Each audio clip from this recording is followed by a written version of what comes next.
रेगिस्तान दरिया और वादियों में कदम ब कदम मेरा ये सफ़र अपनी मंजिल की तलाश में करता रहा मैं के बादिगर। আসসালামু আলাইকুম। মই আশিকুৰ ৰহমান আল আজিজ আৰু আজি মই আপোনালোকৰ ওচৰলৈ লৈ আহিছোঁ আল আজিজ পিচ টিভি। মোৰ মন মানসৰ পাৰাবাৰখিন সুবিশাল জগতত এক যুগান্তকাৰী পদক্ষেপৰ সপোনৰ পম খেদি আল্লাহৰ ওপৰত ভৰসা কৰিয়েই সৰুকৈ হ'লেও পজা ঘৰ এটি সজোৱাৰ আশাত আপোনালোকৰ ওচৰলৈ লৈ হাজিৰ হোৱা আল আজিজ পিচ টিভিৰ এইটো মজিয়াত আপোনালোক সকলোকে জনাওঁ মই এক উষ্ম আদৰণি। আশা কৰোঁ সকলোৱে ভালে কুশলে আছে, কিয় আজি মই আপোনালোকৰ ওচৰলৈ লৈ আহিছোঁ এই চেনেলবোৰ। বলক এতিয়া বিতংকৈ জানোৱা হওক। কেতিয়াবা হাঁহি কেতিয়াবা আকৌ বৈ অহা ধাৰাহাৰ চকুলোৰ বন্যা, কেতিয়াবা প্ৰখৰ ৰ'দত কেতিয়াবা আকৌ তিতিবুৰি দেহাৰে সৈতে নেৰানেপেৰা বৰষুণৰ মাজত, কেতিয়াবা যদি সুবিশাল পাহাৰৰ ঘন অৰণ্যৰ গভীৰ অন্ধকাৰত ভৱিষ্যতৰ উজ্জ্বল আলোৰ সন্ধানত, আনফালে কেতিয়াবা আকৌ ভৈয়ামত এক মনোৰম সুবিস্তীৰ্ণ ৰম্যভূমিৰ হেঁপাহ, কেতিয়াবা যদি জনসমাজত তেন্তে কেতিয়াবা আকৌ অকলশৰীয়াকৈ নীৰৱ নিস্তব্ধ পৰিৱেশৰ মাজতে নিৰঞ্জন সত্তা প্ৰিয় প্ৰভুৰ ৰোমন্থন, কেতিয়াবা যদি হিমালয়ৰ দৰে গগনচুম্বী পৰ্বত আৰোহণৰ উচ্চাকাংক্ষা, তেন্তে কেতিয়াবা আকৌ সাগৰ মহাসাগৰৰ উপকূল তথা নদী উপত্যকাৰ পাৰে পাৰে ইতিহাস ৰোমন্থনৰ সৈতে উজ্জ্বল জ্ঞানালোৰ মুকুতাৰ সন্ধান, কেতিয়াবা যদি বজাৰত আনফালে কেতিয়াবা আকৌ উলিয়াসকলৰ মাজত, কেতিয়াবা যদি জ্ঞানৰ পোহৰেৰে নিজৰ অন্ধকাৰ জগতখনক আলোকিত কৰাৰ কাৰণে স্কুল কলেজ আৰু ইউনিভাৰ্চিটিৰ মজিয়াত, তেন্তে কেতিয়াবা আকৌ মক্তব মাদ্ৰাছাৰ দুৱাৰে দুৱাৰে কপালৰ ঘাম মাটিত পেলাই কৰা জীৱন যাত্ৰাৰ এই সকলোবোৰ সংগ্ৰামৰ গন্তব্যস্থল লক্ষ্যস্থান তথা উদ্দেশ্য মাত্ৰ এটাই,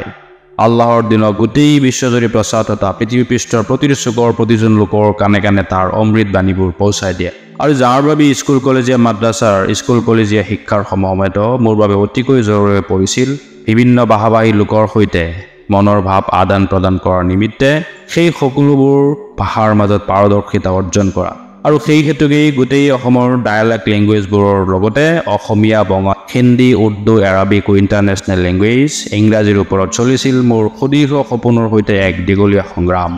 ৰাছিয়ান আৰু চাইনিজ লেংগুৱেজৰ ওপৰত 2-3 বছৰ পূৰ্বে অনলাইন ক্লাছ আৰম্ভ কৰিলেও ঘাত প্ৰতিঘাতপূৰ্ণ পাৰাবাৰহীন এয়া জীৱন সাগৰত হঠাৎ দেখা দিয়া অপ্ৰত্যাশিত জোৱাৰ ভাটাৰ প্ৰবল ঢৌৰ ভিতৰতে সেই সপোনবোৰ আৰু ক'ৰবাত যেন হেৰাই থাকিল। যি কি নহওক, এই কাহিনীটো এটা যাত্ৰাৰ সূত্ৰপাত হৈছিল যেতিয়া মই নগাঁও ৰামানুজন জুনিয়ৰ কলেজত ভৱিষ্যতত এজন ডক্টৰ হোৱাৰ উদ্দেশ্যে HS ছায়েন্সত অধ্যয়ন কৰিবলৈ লৈছিলোঁ। মানুহৰ বাহ্যিক শৰীৰত ডক্টৰ হোৱাৰ সেই সপোন হেঁপাহে কিছুদিন পিছতেই যেন মোৰ অন্তৰাত্মাত সম্পূৰ্ণকৈ টাৰ্ণ ল'লে। মোৰ নিজস্ব আত্মিক ইছলাহৰ লগতে আল্লাহৰ স্মৰণৰ পৰা সম্পূৰ্ণ আঁতৰ হৈ আত্মিক বেমাৰত ভোগা মোৰ ভাই বন্ধুসকলৰ বাবে এইবাৰ এজন শাৰীৰিক ডক্টৰ হোৱাৰ পৰিৱৰ্তে এজন ৰুহানী ডক্টৰ অৰ্থাৎ ডক্টৰ অফ চৌল হোৱাৰ সপোনে তেতিয়া মোৰ অন্তৰাত্মাত দৃঢ় শিপাৰে সৈতে পোখালি মেলিবলৈ ধৰে। জীৱনৰ হাজাৰো বিপদসংকুল সেতু পাৰ কৰি কিয় ৰচিব লগা হৈছিল এনে দুঃসাহসিক সপোনবোৰৰ খচৰা, কিনো আছিল তাৰ প্ৰধান কাৰণবোৰ। কাৰণ যেতিয়া মই ক্লাছ 9ত পঢ়ি আছিলোঁ তেতিয়াৰ পৰাই চাৰ্লছ ডাৰউইনৰ থিয়ৰী অফ ৰিভলিউশ্যন, বান্দৰৰ পৰা মানুহ হোৱা ইত্যাদি অধ্যয়নৰ ফলত ধৰ্মৰ প্ৰতি কিছু অবিশ্বাস তথা সন্দেহৰ বীজ মোৰ ফুলকমলীয়া মনৰ মাজতে ৰোপণ হ'বলৈ ধৰে। লাহে লাহে সেই সন্দেহৰ বীজ শিপাৰে সৈতে পোখালি মেলিবলৈ আৰম্ভ কৰে। মোৰ মা দেউতাই আমাক একেবাৰে সৰুৰে পৰাই 5 ওয়াক্ত নামাজৰ ট্ৰেইনিং বহু আন্তৰিকতাৰ সৈতেই ভালকৈ দিয়াইছিলে, কিন্তু আজি যেন নামাজ পঢ়ি অন্তৰাত্মাত কোনো শান্তিয়ে নাপাওঁ। নাস্তিকতাৰ অন্ধকাৰে মোৰ মন মানসক চাৰিওফালৰ পৰা আগুৰি ধৰিবলৈ বিচাৰে। ধৰ্ম সত্য নে অসত্য? যদি সত্য হয় তেন্তে কোনটো ধৰ্মনো সত্য? বিজ্ঞানৰ লগত ধৰ্মৰ কিবা সম্পৰ্ক আছে নেকি? এইবাৰ মনক আৰু বুজাব নোৱাৰিলোঁ। এই সকলোবোৰ সমস্যাৰ সমাধান তথা সন্দেহ দূৰ কৰিবৰ কাৰণে বিভিন্ন ধৰ্মৰ কিতাপবোৰৰ অধ্যয়ন আৰম্ভ কৰোঁ। অসমীয়া, বঙলা আৰু ইংৰাজীত অনুবাদকৃত পবিত্ৰ কোৰাণ শৰীফ আৰু হাদিছৰ গ্ৰন্থবোৰৰ বৃহৎ অধ্যয়নৰ লগতে পৃথিৱীৰ বিভিন্ন সুপ্ৰসিদ্ধ ধৰ্মগ্ৰন্থবোৰ যেনে বাইবেলৰ অল্ড টেষ্টামেণ্ট আৰু নিউ টেষ্টামেণ্ট, বৌদ্ধ ধৰ্মৰ ত্ৰিপিটক আৰু হিন্দুসকলৰ সনাতন ধৰ্মৰ অতি পুৰণি ধৰ্মগ্ৰন্থ বেদ, পুৰাণ, উপনিষদ আদিৰ মূল বিষয়বস্তুৰ ওপৰতো আৰম্ভ হয় এক গভীৰ অধ্যয়ন। মোৰ অধ্যয়নৰ আন এক অতিকৈ গুৰুত্বপূৰ্ণ কেন্দ্ৰবিন্দু আছিল বিজ্ঞান আৰু পুৰাণৰ মাজৰ সম্পৰ্ক। আল্লাহৰ অশেষ অনুগ্ৰহ যে এই সকলোবোৰ সন্দেহ দূৰ কৰিবলৈ তথা সত্যক নিজৰ বাহ্যিক জ্ঞানেৰে বাস্তৱভাৱে অনুধাৱন কৰিবলৈ বেছি সময় নালাগিল। বিজ্ঞান কি, ধৰ্ম কি, এই সকলোবোৰৰ ডাউট ক্লিয়াৰ হয় মোৰ ব্ৰেইনত বিজ্ঞানৰ লগত ইছলাম তথা কোৰাণৰ এক সুসম্পৰ্ক ভালকৈ মোৰ মন মানসত স্পষ্ট হোৱাৰ লগতে বাইবেলৰ অল্ড টেষ্টামেণ্ট আৰু নিউ টেষ্টামেণ্ট ত্ৰিপিটক আনকি পৃথিৱীৰ সবাতোকৈ পুৰণি ধৰ্মগ্ৰন্থ বেদ পুৰাণ উপনিষদেও ইছলামী যে পৰমপ্ৰিয় প্ৰভু সৃষ্টিকৰ্তাৰ অন্তিম মুক্তিবিধান তাৰে ভৱিষ্যতবাণী আজিও লৈ ফুৰিছে অৰ্থাৎ ইছলামী যে বিশ্ববাসীৰ কাৰণে সাৰ্বজনীন সৰ্বশেষ সত্য ধৰ্ম আৰু বিশ্বপ্ৰভুৰ বাৰ্তাবাহক হিচাপে হজৰত মুহাম্মদ সাল্লাল্লাহু আলাইহি ওয়াসাল্লামে যে অন্তিম দূত আখিৰি নবী কল্পিত শেষ অৱতাৰ পূৰ্বৰ প্ৰধান প্ৰায় সকলো ধৰ্মই তাৰে বাৰ্তা বহন কৰি আহিছে পৰকালৰ অনন্ত জীৱন যে এতিয়া আছে সেয়া সত্য আপোনাৰ নেক আমল তথা কৰ্মৰ প্ৰতিফল স্বৰূপ আপোনাক প্ৰদান কৰা হ'ব চিৰকালৰ বাবে চিৰশান্তিৰ ঠাই জান্নাত আৰু আমি জীৱশ্ৰেষ্ঠ মানৱৰ কৃত অপৰাধ তথা গুনাহৰ বাবে আমাৰ কাৰণে প্ৰস্তুত আছে চিৰশাস্তি ঠাই জাহান্নাম যি চিৰসত্য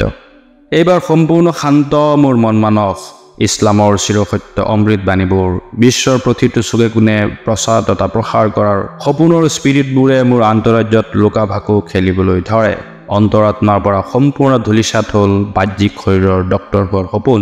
মানুহৰ আত্মাৰ ডক্টৰ অৰ্থাৎ ডক্টৰ অফ চৌল হোৱাৰ সপোনে এইবাৰ মোৰ অন্তৰাত্মাৰ মোৰ অন্তৰৰ সুবিশাল ৰম্যভূমিত ইমূৰৰ পৰা সিমূৰলৈ লেকামনো আৰবী ঘোঁৰাৰ দৰে দৌৰিব আৰম্ভ কৰে মনৰ মাজত জাগি উঠে আৰবী ভাষাৰ সৈতে পৰিপূৰ্ণকৈ দিনী ইলম হাচিল কৰাৰ অদম্য হেঁপাহ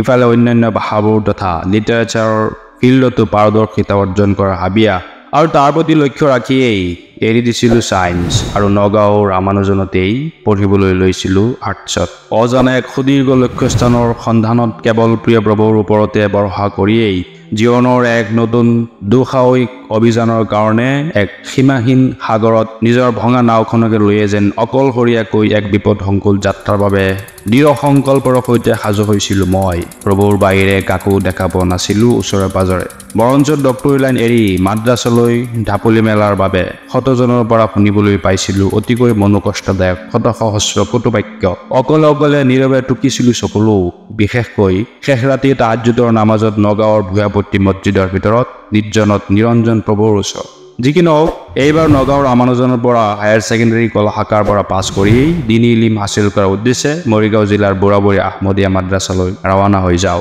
মোৰ আব্বাই তেখেতে নিজেই মোক মাদ্ৰাছাখনলৈ লৈ গৈছিলে আব্বাই মোক লৈ যোৱা সেই দিনটো আজিও মোৰ ভালকৈ মনত পৰে মৰিগাঁও অভিমুখে নগাঁৱৰ পৰা বাছত উঠা মাত্ৰই আৰম্ভ হৈছিল অতিমাত্ৰাত ধাৰাসাৰ বৰষুণ আৰু পিছত মৰিগাঁৱৰ পৰা বুঢ়াবুঢ়ীলৈকে বাছৰ ভিতৰৰ পৰা তীব্ৰ বৃষ্টিৰ যি স্ৰোত দেখিবলৈ পাইছিলোঁ তেনেকুৱা বৰষুণ হয়তো মোৰ জীৱনত আজিলৈকে দেখা নাই বুঢ়াবুঢ়ী মাদ্ৰাছা তথা বজাৰৰ কাষতে থিয় হৈ থকা বুঢ়াবুঢ়ী পাহাৰ যিয়ে নিউজিলেণ্ডৰ সৰু সুৰা পাহাৰৰ দৰে অঞ্চলখনক এক ধুনীয়া প্ৰাকৃতিক সৌন্দৰ্য প্ৰদান কৰিছে সেই বুঢ়াবুঢ়ী পাহাৰৰ ওপৰৰ পৰা ধাৰাসাৰ জলপ্ৰপাতৰ দৰে বৈ অহা বৰষুণৰ পানী তীব্ৰ গতিৰে বৈ গৈছিল বজাৰৰ ৰাস্তাৰ ওপৰে যিটো দৃশ্য আজিও যেন মোৰ দুচকুত স্পষ্ট হৈ আছে এইবাৰ মাদ্ৰাছাৰ মজিয়ালৈ আহি মাদ্ৰাছাৰ বৰ্ডিঙৰ পানী দুসাঁজ দালি ভাতৰ মাজতেই যেন জীৱনৰ আচল প্ৰশান্তি অনুভৱ কৰিছিলোঁ মনৰ সেই প্ৰশান্তি আজি মই কোনো এক ভাষাৰ মাজেৰেও প্ৰকাশ কৰিব নোৱাৰি কিন্তু স্কুল কলেজ এৰি মাদ্ৰাছালৈ আহি যোৱাৰ বাবে কিছু লোকৰ পৰাও শুনিবলৈ পাইছিলোঁ কিছু কটুবাক্য যিবোৰে মোৰ অন্তৰাত্মাত বাৰুকৈ আঘাত দিছিলে হাজাৰো ঘাত প্ৰতিঘাত তথা হাত ঘাটৰ পানী খাই হ'লেও এৰি দিয়ে তথা পাহৰি যোৱা নাছিলোঁ নিজৰ লক্ষ্য তথা মিছনৰ কথা চৰকাৰী চাকৰিৰ বাবে এপ্লাই তথা কিবা সুবিধা নোলোৱাৰ বাবেও বহু সময়ত বহুতৰ পৰাও শুনিছিলোঁ বহু কথা ৰবীন্দ্ৰনাথ ঠাকুৰৰ কেউ যদি না আছে তোৰ ডাকে একলা চলৰে সেই সুৰতেই যেন সুৰ মিলাই এক দুঃসাহসিক সপোন তথা আত্মবিশ্বাসৰ সৈতে মই মোৰ গন্তব্যস্থলৰ ফালে অকলশৰীয়াকৈ এখোজ দুখোজকৈ আগবাঢ়িবলৈ ধৰোঁ কিন্তু মোৰ মিছন তথা মোৰ দৈনন্দিন জীৱনৰ প্ৰতিটো পলতে মোক সম্পূৰ্ণ সহায় সহযোগিতা সাহস তথা কমপ্লিটলি ছাপোৰ্ট কৰা ব্যক্তিজনে আছিল মোৰ জন্মদাতা মান্যবৰ পিতৃ হজৰত মৌলানা শ্বেখ আজিজুৰ ৰহমান চাহাব দামাত বাৰকাতুহু যিজন আজি প্ৰায় ৪৫ বছৰ ধৰি দাৰুল উলুম মৈৰাবাৰী মাদ্ৰাছাত দিনী খিদমত হিচাপে কোৰাণ আৰু হাদিছৰ পাঠদান দি আহিছে তেখেতৰ পৰা পাইছিলোঁ মই সম্পূৰ্ণ স্বাধীনতা যিজনে নাখাই হ'লেও তেখেতৰ শৰীৰৰ ঘাম মাটিত পেলাই মোৰ পঢ়াৰ মাহিলী খৰচটো কেনেবাকৈ হ'লেও তেখেতে যোগান ধৰিছিলে যিটো আছিল তেখেতৰ বাবে সুদীৰ্ঘ এক কঠোৰ সংগ্ৰাম আৰু মই মোৰ ৪-৫ বছৰ বয়সৰ পৰা আৰম্ভ কৰি ২০২০-২১ চনলৈকে একেলেঠাৰিয়ে প্ৰায় ২৪-২৫ বছৰ স্কুল মাদ্ৰাছাৰ পৰা আৰম্ভ কৰি কলেজ ইউনিভাৰ্চিটিলৈকে বিভিন্ন ডিপাৰ্টমেণ্ট তথা পৰিৱেশৰ মাজেৰে মোৰ অধ্যয়ন ক্ষেত্ৰ চলিয়ে আছিলে এক সুদীৰ্ঘ কাল এক কথাত ক'বলৈ গ'লে আব্বাৰ আজি বৃদ্ধাৱস্থা পোৱালৈকে তেখেতৰ গোটেই সাংসাৰিক জীৱনখনেই যেন মোৰ পিছফালে ছেক্ৰিফাইচ কৰোঁতেই গুচি গ'ল, যাক আজি মই কোনো ভাষাৰ মাজেৰেও প্ৰকাশ কৰিব নোৱাৰি। মা দেউতাকৰ এনে নিস্বাৰ্থ ভালপোৱা, দোৱা ও আশীৰ্বাদ, কোৰবানী তথা আমাৰ বাবে কৰা আত্মত্যাগৰ বলিদানৰ প্ৰতিদান কোনো কালেই কোনো প্ৰকাৰেই যেন কৰিব নোৱাৰোঁ পৰিশোধ। যি কি নহওক, নগাঁৱৰ ৰামানুজনত পঢ়ি থকাৰ সেইটো কালচোৱাতে দিনী খিদমত কেনেকৈ কৰোঁ, কোনটো সময়ত কোনটো দিশৰ শিক্ষা অৰ্জন কৰা মোৰ বাবে অতিকৈ জৰুৰী, তাৰেই ফিকিৰ উৰণিহা চলিছিল মোৰ ব্ৰেইনত। অলপ চলপ কিতাপো লিখা আৰম্ভ কৰিছিলোঁ যদিও দেখিবলৈ পাইছোঁ যে আজিকালি নৱপ্ৰজন্মৰ মাজত কিতাপ অধ্যয়নৰ আগ্ৰহ মুঠেই নাইকিয়া হৈ গৈ আছে। আৰু আনফালে সেই 2008-9 চনতে কাচিত 2-এজনৰ হাততে এণ্ড্ৰইড মোবাইলখন দেখিবলৈ পাইছিলোঁ। কিন্তু তেতিয়াই মই ভাবিছিলোঁ যে এটা দশকৰো হয়তো প্ৰয়োজন নপৰিব, অতি সোনকালে হয়তো সৰু ডাঙৰ সকলোৰে পকেটত সোমাই পৰিব এণ্ড্ৰইড মোবাইলখন। আৰু মানুহৰ আজৰি টাইমৰ পৰা আৰম্ভ কৰি সকলো কৰ্মৰ মাধ্যম হিচাপে মানুহ সোমাই পৰিব মোবাইল, কম্পিউটাৰ তথা ইণ্টাৰনেট মিডিয়াৰ ভিতৰত। আৰু আনফালে মই দেখিছিলোঁ যে ভালকৈ অধ্যয়ন কৰিব পাৰিলে যি বিজ্ঞানৰ গৱেষণাৰ জৰিয়তে জীৱশ্ৰেষ্ঠ মানুহে তাৰ স্ৰষ্টাৰ অপাৰ অসীম অলৌকিক সৃষ্টি দৰ্শন কৰি তাৰ মাজতেই স্ৰষ্টাৰ অস্তিত্ব তথা প্ৰিয় প্ৰভুৰ ভালপোৱা মমতাৰ অমৃত ৰস অন্তৰাত্মাত অনুধাৱন কৰিব পাৰে, সেই বিজ্ঞানৰ মাজতেই ডাৰউইনৰ থিয়ৰী অফ ইভলিউশ্যনৰ দৰে মতবাদবোৰে ক্লাছ 9-10ৰ ছাত্ৰ ছাত্ৰীৰ সেইটো ফুলকুমলীয়া বয়স তথা ব্ৰেইনত স্ৰষ্টাৰ অস্তিত্ব, আদিমানৱ বাবা আদামক আল্লাহে জান্নাতৰ পৰা এই পৃথিৱীলৈ প্ৰেৰণ কৰা, পৰকালৰ অনন্ত জীৱন, এই সকলোবোৰৰ প্ৰতি সন্দেহ তথা ইমান বিশ্বাসৰ মাজত এক ভীষণ খলকনিৰ সৃষ্টি হ'ব ধৰে। ক্লাছ 10-11ৰ সময়ত মই নিজেও যাৰ কৰাল গ্ৰাসত পতিত হৈ খাইছিলোঁ হাজাৰো লুটিবাগৰ, যাৰ বিতং বৰ্ণনা অলৰেডি মই দিলোঁ। ছাত্ৰ ছাত্ৰীসকলৰ বহুতকেই আকৌ মই নিজ চকুৰেই দেখিবলৈ পাইছোঁ যে বিজ্ঞানৰ এনে কিছু মতবাদৰ বশৱৰ্তী হৈ আল্লাহৰ অস্তিত্বৰ প্ৰতি বিশ্বাসো তাহাঁতৰ অন্তৰাত্মাৰ পৰা একেবাৰে সম্পূৰ্ণকৈ বিলীন হৈ পৰে। গতিকে এইবোৰ কাৰণতেই জামানাৰ চাহিদাৰ প্ৰতি লক্ষ্য ৰাখি নগাঁৱৰ ৰামানুজনত পঢ়ি থকাৰ সেই সময়ছোৱাতেই মই এইবোৰ ইছলামিক চেনেল ষ্টাৰ্ট কৰাৰ যোজা আৰম্ভ কৰোঁ। কিন্তু বিশ্বৰ দৰবাৰত থিয় হৈ দুষাৰ ক'ব পৰাকৈ যোগ্যতা অৰ্জনৰ বাবে ইংৰাজীত মাষ্টাৰ ডিগ্ৰী কমপ্লিট কৰালৈকে মোৰ অপেক্ষা কৰিবলগীয়া হৈছিলে। আৰু অৱশেষত আল্লাহৰ অশেষ ফজল ও কৰমত হাজাৰো ঘাত প্ৰতিঘাত নেওচি 2019 চনত মহাৰাষ্ট্ৰৰ under university of Pune Ahmednagar মহাবিদ্যালয় কেম্পাছৰ পৰা ইংৰাজীত মাষ্টাৰ ডিগ্ৰী কমপ্লিট কৰি তাৰ পিছত কম্পিউটাৰত ডিজাইনিং ও ভিডিঅ' এডিটিঙৰ কোৰ্চবিলাক কৰিবলৈ ধৰোঁ। আৰু তাৰ পৰৱৰ্তী বছৰ 2020 চনতে চেনেলবোৰৰ কাম আৰম্ভ কৰোঁ বুলি ভাবোঁ যদিও কিছু অসুবিধা হেতুকে এই 2-3টা বছৰ আৰু নহ'ল। অৱশেষত আজি আপোনালোক সকলোৰে দোৱা ও আশীৰ্বাদ, আল্লাহৰ অশেষ ফজল ও কৰম তথা তৌফিকত আপোনালোকৰ ওচৰলৈ লৈ আহিছোঁ চেনেলবোৰ। অসমীয়াৰ বাবে আল-আজিজ পিচ টিভি আছামিজ, ইংৰাজীৰ বাবে Al-Aziz piece TV English, Hindi উৰ্দুৰ বাবে আল-আজিজ পিচ টিভি হিন্দী উৰ্দু আৰু বঙালৰ বাবে আল-আজিজ পিচ টিভি বাংলা চাব পাৰে। আপোনালোক সকলোৰে দোৱা ও আশীৰ্বাদ, দিশা পৰামৰ্শ তথা সহায় সহযোগিতা কামনা কৰিলোঁ। আপুনিও পাৰিলে অলপ সহায় কৰিব পাৰে, ছাবস্ক্ৰাইব, ফ'ল', লাইক আৰু আপোনাৰ বন্ধুবৰ্গৰ মাজলৈ শ্বেয়াৰৰ জৰিয়তে। আকৌ অতি সোনকালে নতুন ভিডিঅ'ৰ সৈতে লগ পোৱাৰ আশাৰে আজি আৰু ইয়াতেই ইতিৰেখা টানি ধৰিলোঁ। ধন্যবাদ। আসসালামু আলাইকুম।